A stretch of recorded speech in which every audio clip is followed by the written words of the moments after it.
I want to get right into it. There's a lot of folks who probably know who you are because you have experience in politics. But for those who don't, can you just give us a sense of who you are and what your experience has been? Okay, well, first, thanks for having me on. It's a pleasure to meet you and get to be on your show. Well, I guess the first thing that most people recognize about me is I've been a pastor for 44 years here in Iowa. Pastor a church. We pastor a small church and here in the Coralville area, and that's been my vocation for a lot of years. I guess you would say my major vocation. But I've also been involved, like you said, in politics for a long time. I've helped with several presidential campaigns all the way back to the Pat Robertson days, actually, and helped with Mike Huckabee's both of his campaigns. Michelle Bachmann and Mike Huckabee became a good friend, and so that's that. I've served as a county chair as well, and been to all the the district, state, and national conventions. But the real heartbeat of what I like to do, and I never really thought I would be running for governor, but it wasn't on my bucket list. But what I really like to do is help educate people on how on the American form of government works. Mm. And because if we don't know that, then it's easy to lose track of it. And one of the quotes I like to use is George Mason. He said, "If free people don't examine their liberties and how they were obtained, they risk losing these rights." And so that's just been it's been kind of what's on my heart for a long, long time. So, and I'm married to my wife Carol, and we have four children and 13 grandchildren, and so that's kind of a nutshell of who I am. So, never on your bucket list, what was the thing that just sort of tipped it and said, "Hey, I'm going to do this"? Well, I've been watching, like I said, for over 4 decades, trying to help educate people, and I don't know, there was a redistricting that took place. I've had a lot of interaction with some of our current not current, but people that were representatives, and I always thought my role would be just to encourage them and, in ways that I thought was, the correct way. And, but some of the responses I got were just so disheartening. Finally, I just felt like, you know what, maybe I'll run for office. And so I did. And then I served in the state house, for one term. And, that's one of the questions that people have been asking. Well, why did you only serve one term in the state house? And the reason we had a tragedy in our family. Our daughter passed away June 3rd of 23, and she left four of our grandchildren without a mother. And so we made plans to move to a different district. So I found a good guy to run in my place. He won that seat and is doing a great job. And Judd Lawler is his name. And so but turns out we're not moving after all. But after we started announcing that we were not going to run for state house again, people started saying you should run for governor. And of course, that was I didn't take it too seriously at first, but then we started praying about it. And I guess the line I've been using everywhere I go is that if God can speak to you 20 ways, He spoke to us 25 ways. We've never been more confident that this is something God's led us to do. My wife and I prayed about it, so that's kind of how we got to this point.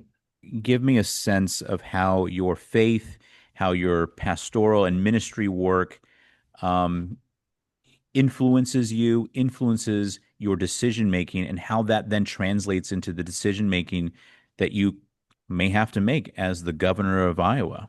Well, I believe faith played a absolutely foundational and critical role in the founding of this nation. I mean, our nation was founded on the heels of what's known as the Great Awakening.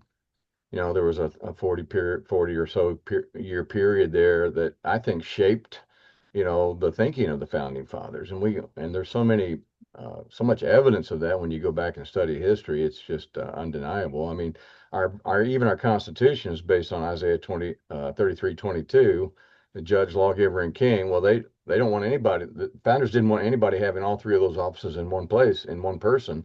So they separated the powers into the executive branch, and the legislative branch, and the judicial branch. And so, and there's so much to that. And then, of course, our Declaration of Independence talks about how we have certain rights from our Creator. And so, God is just everywhere you look in our founding principles. And so, that's been one of the things I've tried to promote. As far as making decisions, I think the Judeo-Christian principles that I'm talking about here from the Bible. are good principles.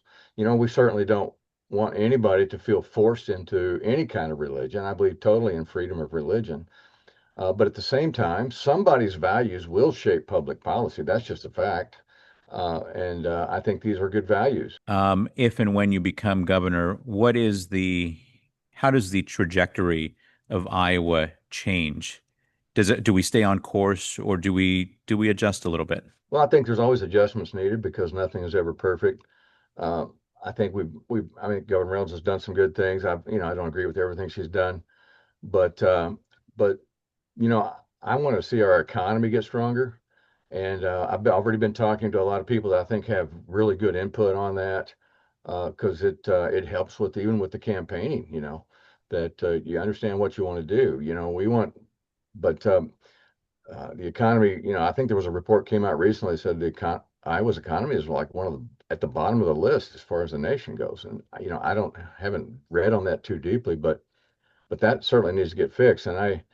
But the real goal in my campaign is to restore the foundations of freedom, and that's I've already alluded to that, Hmm. and that's what I want to do. And when we do that, that's going to help with everything, economy and everything else.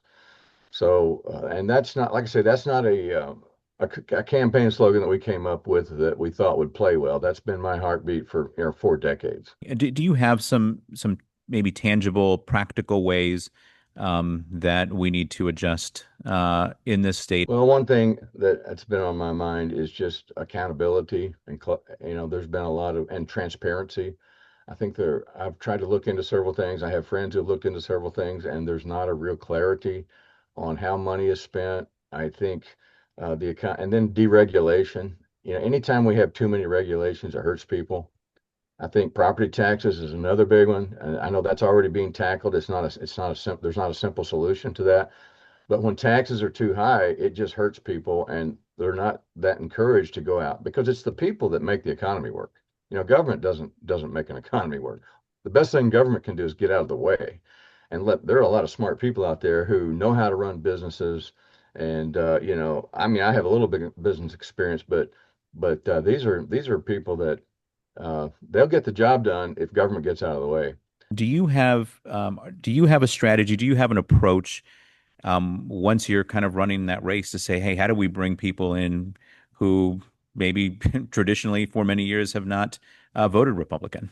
Well, I think there's always been that group of people out there, the middle ground, who look at issues. And one thing I'm not going to do is try to change my views to sort of appeal to the middle. I think people recognize that as being phony in Hmm. a political race. And but I do believe there is a shift taking place in Iowa, and people have become, more and more. I think there's a general trend toward becoming more constitutionally conservative. And I think the Republican Party is changing with that. I know and this is something I've been saying on the trail, so I'll say it here too. I think that in 22 when I ran, and also in 24 it was strengthened, but in 22 when I ran, there was a good class of freshmen that came in that really moved the needle more toward some strong conservative values that seem to reflect the grassroots here in Iowa.